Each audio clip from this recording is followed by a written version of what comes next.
Moi, c'est Justine, je suis directrice de l'agence 1517. Je suis Robin, graphiste chez 1517. Voilà, il y a eu une prise de conscience aussi par rapport à l'impact du carton. On parle souvent du plastique, de l'impact du plastique, et on oublie un peu le carton. On se dit que le carton, c'est recyclable, il n'y a pas de problème.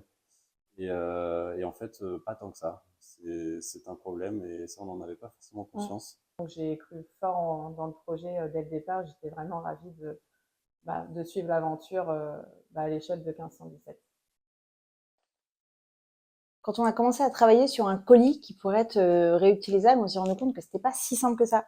La première des choses, c'est qu'à l'aller, ça devait être un colis, et au retour, ça devait pouvoir se glisser dans la fente d'une boîte aux lettres jaune, et donc ça devait être une lettre. On a travaillé avec des designers qui nous ont permis de développer ce système de colis. Donc là, on est en mode colis. Et au retour, ça se plie. On est en mode lettre, courrier. Eh bien, c'est un défi tout au long en fait des étapes du projet, puisqu'au départ, il a fallu qu'on réfléchisse et qu'on co-construise ce premier hippie avec Léa et Anne-Sophie. On partait de zéro, on n'avait pas forcément de repères.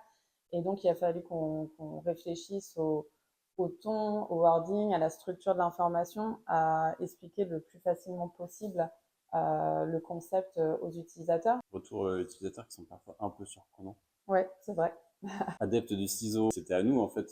S'il y avait des soucis à ce niveau-là, c'était qu'on avait mal fait les choses au départ, donc on s'est adapté au fur et à mesure. On a dû prendre en compte pas mal de contraintes. Les contraintes de toutes les personnes qui allaient avoir un colis entre les mains, donc les marques, les transporteurs, les logisticiens, et puis les particuliers aussi, parce que depuis le début, on a vraiment voulu faire en sorte que oui, ce soit un colis un peu particulier, mais qui soit surtout très simple à utiliser et presque ludique. Et les jours où les personnes se sont filmées en glissant les premiers colis dans les boîtes aux lettres, on s'est dit qu'on avait gagné, parce que les gens trouvaient ça assez mémorable, assez drôle, et c'est vraiment ça qu'on voulait depuis le début.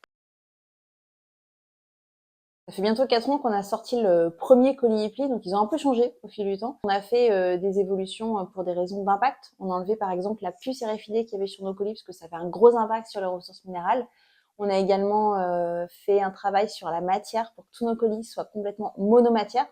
Et puis des petites choses, par exemple on a transformé tous nos colis en noir parce qu'on s'est rendu compte que les points relais notamment aimaient bien inscrire le nom des gens aux marqueurs sur les colis et que ça nous faisait du travail en plus au nettoyage, que ça pouvait avoir un impact environnemental aussi. On a dû aussi s'adapter à des changements de format, tout en gardant à chaque fois l'identité hippie qu'on avait mis à la base.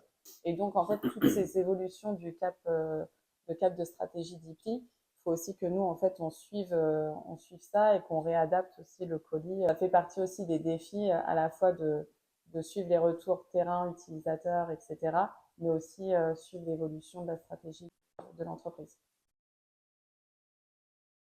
Notre gamme, elle a bien grandi, mais demain, on aimerait vraiment que toutes les expéditions e-commerce qui ont besoin d'être protégées aient un colis qui puisse être réutilisable.